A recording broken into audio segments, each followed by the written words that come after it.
जालना महानगरपालिकेला नवा आयुक्त देण्यात यावा, सामाजिक कार्यकर्त्यांची मागणी। जालना महानगरपालिकेला नवा आयुक्त देण्यासाठी सामाजिक कार्यकर्ते एकवटले।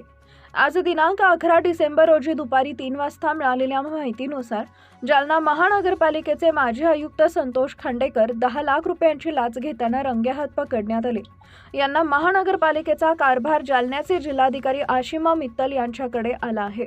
जालन्याचे जिल्हाधिकारी आशिमा मित्तल यांच्याकडे 3 ते 4 असल्यामुळे तिन्ही चार्जचा कारभार एकाचकडे असल्याने महापालिकेकडे दुर्लक्ष केलं जाते। त्यामुळे महानगरपालिकेला नवीन आयुक्त देण्यात यावा। सामाजिक कार्यकर्ते महानगरपालिकेत एकवटले होते। नवीन आयुक्त देण्याची मागणी सामाजिक कार्यकर्ते दिनकर घेवंदे, सामाजिक कार्यकर्ते बाला भैया परदेशी, मनसेचे शहर अध्यक्ष राहुल रत्नपारखे, सामाजिक कार्यकर्ते गणेश चांदोडे, युवा सेनेचे समन्वयक शुभम टेकाळे, सामाजिक कार्यकर्ते सूरज एगटवार यांनी केली आहे। दादा काय सांगणार, जालना महानगरपालिकेला आयुक्त नाही आहे, आयुक्त पदाचा दर्जेदार नाही आहे, काय सांगणार?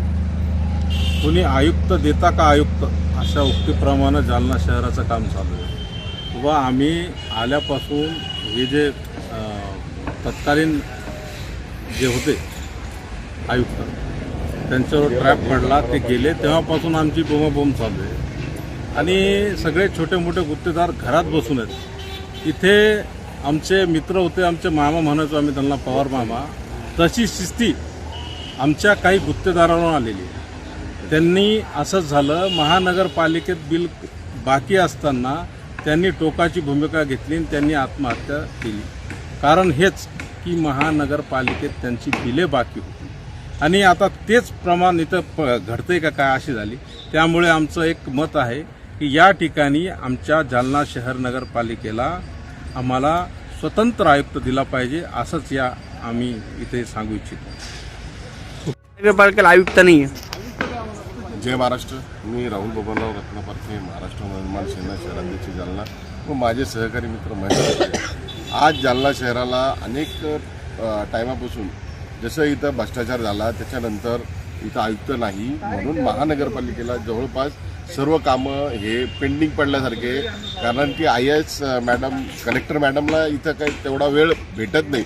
म्हणून आमची अशी महाराष्ट्र निर्माण सेनेच्या वतीने अशी मागणी आहे की जालना शहराला आयुक्त हा लवकरच्या लवकर मिळाला पाहिजे, कारण की आयुक्त जोरात मिळत नाही तोवरक जालना शहराची दशा आणि दिशा ही ठरत नाही। म्हणून आमचं महाराष्ट्र निर्माण सेनेच्या वतीने ह्या चॅनलमार्फत अशी मागणी आहे की जालना शहराला तत्काळ हा आयुक्त मिळाला पाहिजे। सांगणार, जालना महापालिकेला आयुक्त देण्यात यावं, काय मागणी करणार तुम्ही? जालना महापालिका होऊन आता जवळपास 2 वर्ष होत आली आणि आता निवडणुकीची लगबग सुरू झालेली। आता निवडणुकीच्या लगबगीमध्ये इथं आरो येत असते, त्याच्यानंतर इथं आता आपण बघितलं की वार्ड रचना झाल्यात, मतदाराचे एवढे मोठे घोळ झाले, त्याच्यानंतर कोणतं मतदान कुठं गेलं त्यांनाच कळत नाही आहे, कोण बियालो हे जालन्याला कळत नाही आहे। जालन्याची निवडणूक एवढ्या तोंडावर येऊन टेपलेली आहे आणि जालना महापालिकेला जर आयुक्त नसेल तर किती मोठं दुर्दैव आहे, कारण की इथं फुल टायमर एक अधिकारी लागतो जे ते जालन्याचं कंट्रोल करू शकतो। या निवडणुकी मला तर असं वाटतं की जवळ हे म्हणजे महाराष्ट्र गव्हर्नमेंट इथं अधिकारी देत नाही, याचा मतलब की जालन्याची निवडणूक पारदर्शिका होणार नाही, कारण की इथं फुल टायमर एक IAS अधिकारी देणं लागेल। आणि राहिला कलेक्टर मॅडमकडे चार्ज दिल्यावर कलेक्टर मॅडम जिल्हा सांभाळणार का इथली महानगरपालिका सांभाळणार आहे? त्या हप्त्यातून एखाद्या वेळेस येतात आणि ते बी उठले की ते झाडू मारतात।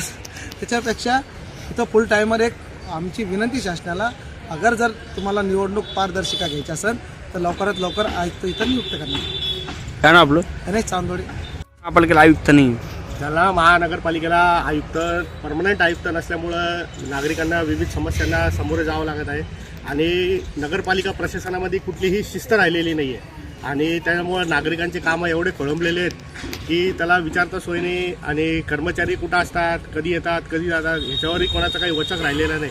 त्याच्यामुळं आमची अशी मागणी आहे की जालना शहराला आयुक्त लवकरात लवकर आणि चांगला आयुक्त भेटला। काय ना आपलं? सूरज एगटवार।